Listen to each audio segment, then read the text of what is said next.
excited to do this. Well, without further ado, I am going to bring out two of the best people to represent us on film, on stage, everything. First off, Longoria.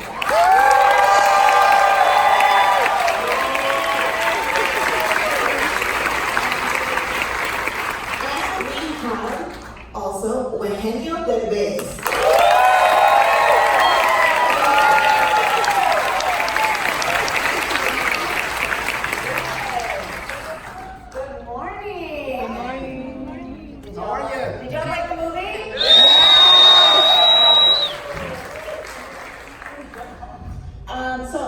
I'm just going to ask a couple quick questions, and I'm going to throw it to the audience because I know you guys are dying to ask them some questions. Just to get started, I want to know how you both got involved with this project. Did the name Dora just like pop out and you're like, I have to do it, or how did it come across? Well, in my case, my agent told me they want to produce this movie, and as soon as they heard about Dora, that it's a global icon for Latinos, I said, I have to be part of this. So I told my agent, do whatever you need to do, but I want to be part of this.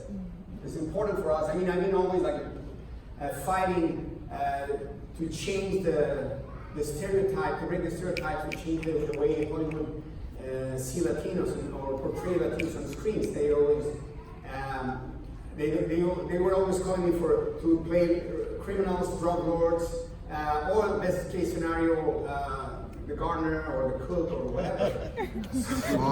I'm glad that Dora is a great role model for all the kids, for Latinos in the world.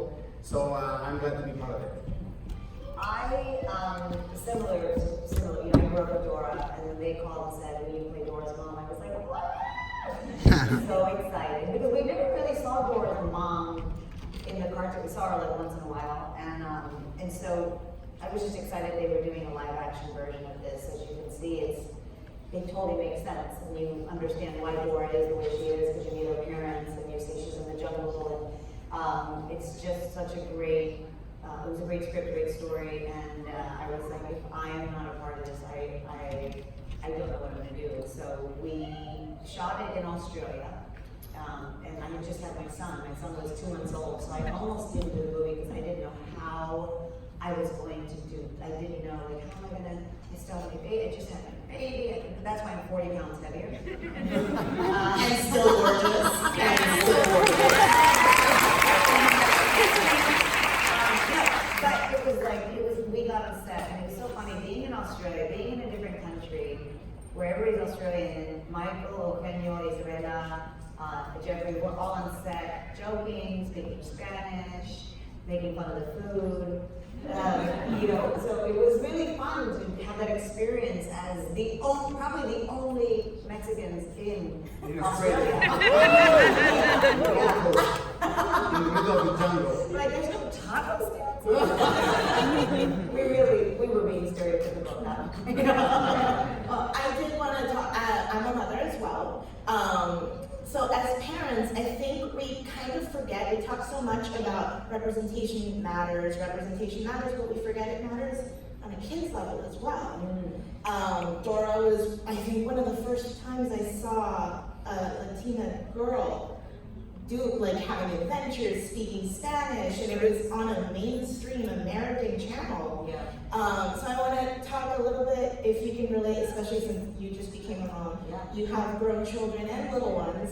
As a parent, what does it mean for a kid to see themselves, both in animation and live action? Well, that's the thing, is like, we have this amazing global icon, and she was a cartoon. You know, so even though kids could look up to her in a certain way, she wasn't, you know, carne y hueso, she wasn't real. And so the fact that she's now real, and I think a lot of little girls can look up to her, oh my gosh, she's fun and adventurous and smart and intelligent and brave, I can be that too. But you know, a lot of people think that representation in TV and film is important because it's how people see our community. So you can't just be what you see on the news. We are so much more than that. And it educates other people about us, right? But more importantly, it educates our community and how we see ourselves. And that's what's important. And we don't want our kids to think that we can only be these other roles. We want to inspire them to do and be more, which we already are. But let's just show it now.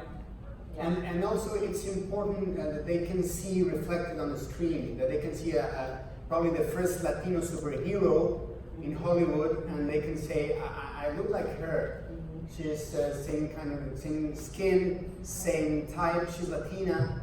And because I've noticed that a lot of kids here in the US, Latino kids, they don't speak Spanish. Because sometimes they in this attempt to try to fit in society or not to try to be bullied at school, they don't speak Spanish. And I think Dora, it's a great example that it's okay to speak Spanish. It is good.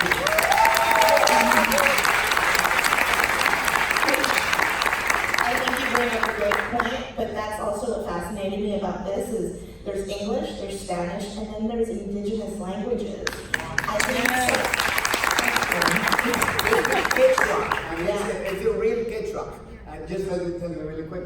Isabella was calling her aunt and her abuelita constantly asking her, how do I say this in Quechua? Because she's Peruvian. I'm Peruvian too. And her family is Peruvian.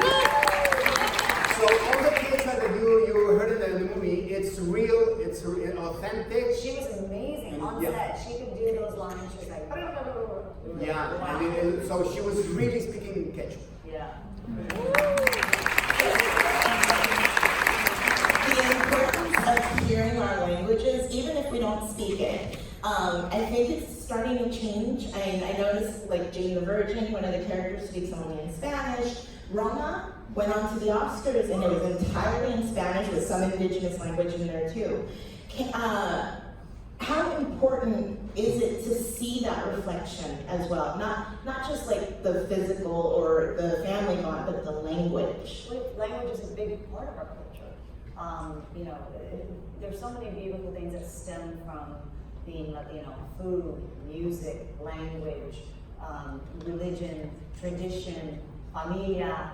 So there's a lot of themes that we can be exploring in television and film that don't just go, we'll take a brown girl on the poster, you know, put the brown character in, and then you go, okay, we can check the box of diversity because we have Eugenio doing a role. That's not authenticity, and that's what's so great about Dora in the film is, you know, it's just authentically Latin from the inside out, and everything you see, and it's really refreshing, I think. And also, it's not, as you just said, it's not about just checking the box. I think it's important to see to hear and see on the screen different voices. I think that's why Cuarón or Del Toro or González Iñárritu are so successful, because they have a different point of view. They come from another country, another language, so they're telling a story with a different point of view. Every time I was trying to pitch an idea here in the US, especially 10 years ago, they were like, that story is too Latina. So this is the story that you're pitching is more for Latinos. And I was like, but what's the point? Me and the entire Latin America, we've been watching movies from Hollywood subtitled about Americans with American actors, even watching the movies with like Apollo 13 with the NASA. We don't have a NASA in Latin America, but we like your stories. So what's the point? I mean, you can easily see a movie about Latinos and you're gonna enjoy it as much as your own movie. So I think that's a great point to address. Doesn't matter the language, and I'm glad that Roma won because it's like addressing that point. It's not about the language, it's about art. The experience. About the experience, about the stories. You need to connect in an emotional way, it's not about cultures or about languages. And the whole, we're demanding diversity and representation. How far do we go on that when we get too specific? Because in the US, we are considered one. Right. And everywhere outside the US, we identify by country. Right. So, can you talk a little bit about that and how that complicates representation, perhaps? Yeah, I can see it. I mean, I think that's been the downfall of our community so far. Is like, I'm Cuban, I'm Puerto Rican, I don't want to see an East LA movie. I want to see a salsa movie, and I don't want to see a salsa movie because I'm not Puerto Rican. And instead of just embracing our community in like celebrating the diversity within the Latino community, we're not a monolithic group. You know, I grew up with flour tortillas. You grew up with corn tortillas, but we both grew up with tortillas. Doesn't matter. And that's what bothers me a lot about our community sometimes here in Hollywood is there is that segregation within our self-segregation. Well, we're Cuban and we're the, you know, Eugenio's Mexican and I'm Mexican American. And so my husband's Mexican and he always makes fun of me because he's like, why do you say you're Mexican? You're not. And I'm like, but I am. You know, I go to Mexico and I speak Spanish, but with an American accent, and everybody goes, "Oh, the American." Right?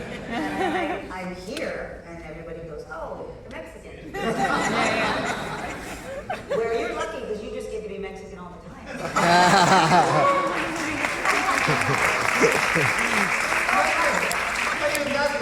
Now that I'm here in the U.S., now I'm not Mexican anymore. Now I'm Latino. Latino. Exactly.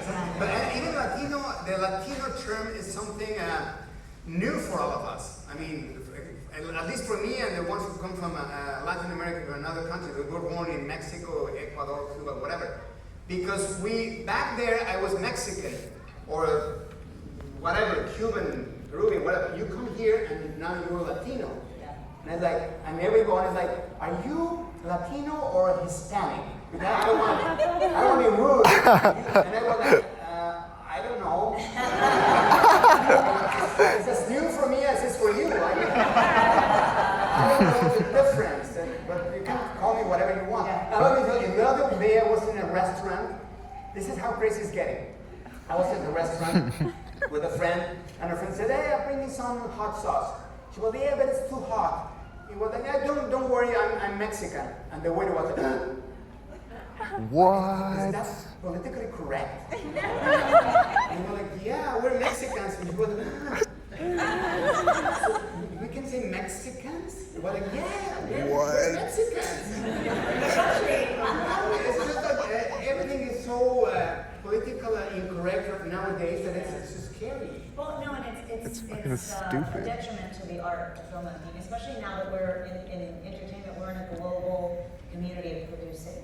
So you can have a movie with a Mexican and a Mexican American and a Peruvian, and you don't stumble upon, wait, why are all these different nationalities in one movie? We live in a global community.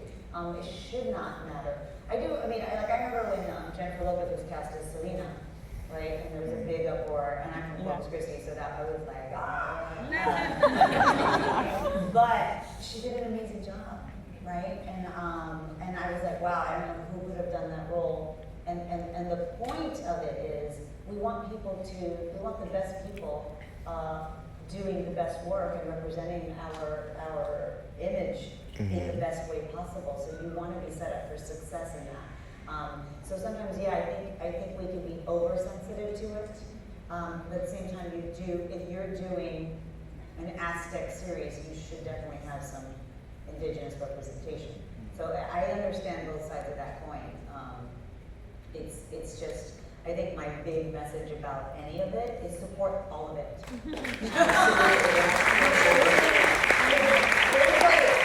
If y'all don't go out, I know you just saw it, but you have to go and buy a ticket.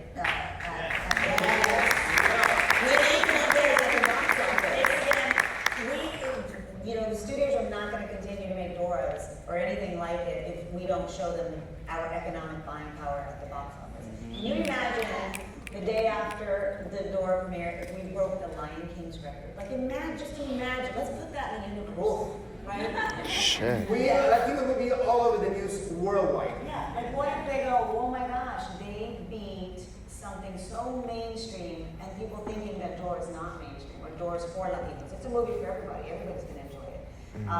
And so we can't do that without y'all. And that's the problem that we're having, is more just supporting all of it. I just saw a review, I produced Grand Hotel on ABC. And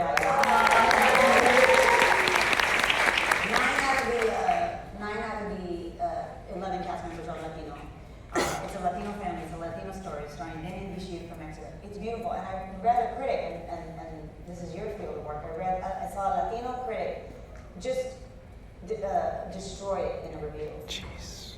And I said, you are in a position of power and you have a platform. Why wouldn't you? His comments were weird. They weren't like, I hate the show. He was like, oh, there's some white passing people for Latino. No, those people are Latino. You know, Brian Craig is Latino. He's Cuban, and he has a. Brian Craig is his middle name. It's not his last name, which is Hispanic. But he was wrong in his facts. But also. Oh, you had an opportunity to lift us up and go and watch this now so that we can make other TV shows with Hispanics. And that, oh my God, that had me seeing red because I was like, no. And so we have to support everything. And you support Roma, you support Renato, you support Dora, just support it. And then you will start to see more where we can then diversify the stories and tap from different wells of talent. Yeah. My name is Julio Lopez Velasquez. I'm Guatemalan. And I'm the founder of Tomorrowland Productions. My question is, when you are choosing films or projects to do you always look for big budgets or small budgets, or you just look at the script and you decide what you're going to do when it's something about Latin America or something about a Latin subject? Do you always read all the script, or is something always comes through your agents? Well, good question. I try not to size the project by its budget. I just like to do good projects or not. I think that I mean, drama is a great example. I think that no one but Cuarón could have done something like Roma. If you do that, everyone will tell you it's boring, don't do it, it's crazy, it's not gonna work. So, but if it's well done and it's a great project, it's a great story and it's beautiful, and it's beautifully done, I think you're gonna have success. So I always read the projects. I try to read it personally, because I've been through that before. My agent reads the script and he says, no, it is not worth it. And a year later, I see that it became a huge success in the box office. I'm like, you told me that it was not good. Well, it changed. They rewrote and so I try to read the script by myself every time I can. And if it's a good one, it doesn't matter if it's small or big. I believe in the project I will produce. Yeah, I mean, I think you don't say, I'm going to do a big budget movie and then go find the story. Your story demands everything. Your story can be a small story, your story can be a big story, it can be a Dora. The story demands it. But what I will say about producers and directors and writers who are aspiring ones is do it. I met so many writers who I'm a writer, and I said, oh, do you have a script? No. Write one. Eugenio didn't break out into Hollywood until he wrote and directed and starred and fundraised his own movie. And so he didn't go, I'm a writer, producer, actor. He was doing it, and you have to physically do it. You have to, that's like your business card. Here's a funny script, here's a sad script, here's a drama, I've written a comedy, I've written 18 scripts, which one do you want to see? And producing, go and produce. I produced comedy shows at the Improv before I started acting. Like, I just go, hey, I want to do a show. You do it, go do it. So many of you guys are waiting for permission. Don't wait for permission to be great.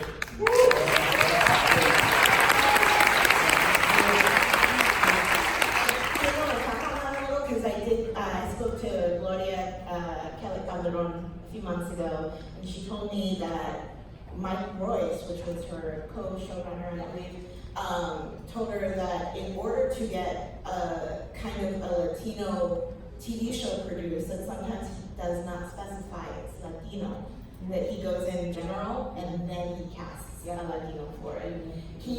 Is it complicated, or does it make it more difficult to pitch it as something that's like, this is a Latino family and this is what they're dealing with? I don't do the same, I don't do that either. I don't go, this is a Latino show, and it's about 3 Latino friends who go and live in a Latino neighborhood. Like, you can totally tell that story without saying that. And it's not to go, I'm gonna hide this and bury this because I don't want them to know. It's that it's for a pitch, it's not irrelevant, but for that moment you're gonna say, I'm gonna write a story about these three characters, one's an alcoholic, one's a teen mom, and one's a this, and you tell their story. And then you go, this is you know, this story is in Miami. Okay, great. You know, when we pitched Grand Hotel, we said, oh, it's the last family-owned hotel in South Beach. That's how we pitched it. We go, we love it. There's upstairs, downstairs. There's people who own the hotel, there's people who work at the hotel. And they, later we go, of course it's a Hispanic family. We're in South Beach. So I think that when you go and the new idea, it's the Latino friends, then your project's gonna fail because there's nothing different about 6 friends that we haven't already seen. But if you go in and pitch specific, you have to pitch character and their arcs and their journey, and then you place it somewhere, East LA or Mexico City or wherever it is. And I think that's my process. Sorry. Go ahead. And go like that. Glasses. Yes. Hi, I'm Leslie, huge fan. Love this reference all included. Amazing movie. I just wanted to ask you, what's one of the biggest hardships that you've had to endure in the industry, being Latino or just getting in, having your foot in the door? Hardships, being a Latino. I mean, being Latino. Being Latino is not an obstacle, it's a superpower. I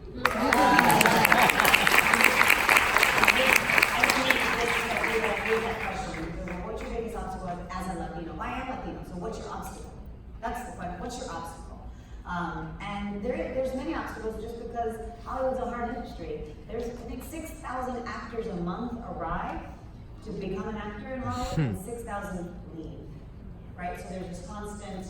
And I meet people who go, I'm going to give myself 2 years, and then go do something else.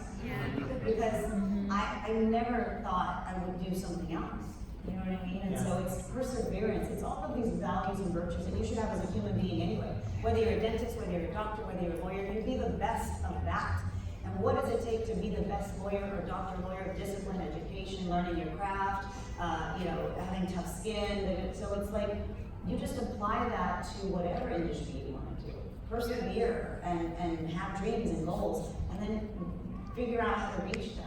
Whether it's taking acting classes or whether it's going to law school, it's the same thing. You have to approach it as this is what I'm going to do, and I'm going to be damn good at it. Good.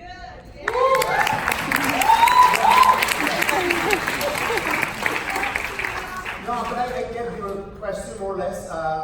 In my experience, I tried to do the coursework for many, many years. I came here for first time in 2003 without knowing any English at all. Still, I'm getting there.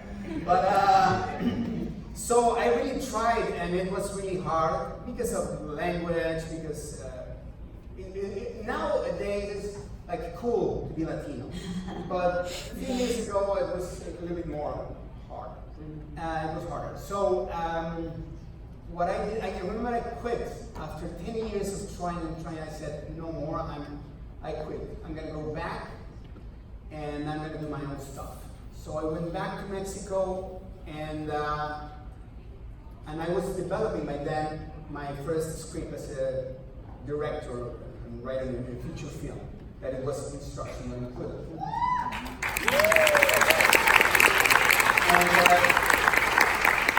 And yeah, it's not about quitting. I mean, it's about creating your own opportunities. Yeah. I realized that nobody was going to give me a chance. Either in Mexico, because in Mexico I was like the funny guy, the comedian. I didn't deserve to be a movie actor. That's what I was told. I was like, no, you're a Don Moco, you're the real you can't be in a real movie. That's what they were telling me this constantly. And then here in the US, I couldn't find a chance. So I said, I'm going to create my own chance, my own opportunity. So I gathered with a couple of writers, and I co-wrote Instruction Not Included, and I went back to Mexico, and I produced my own film, and all of a sudden it became the highest grossing Spanish language film of all time. So.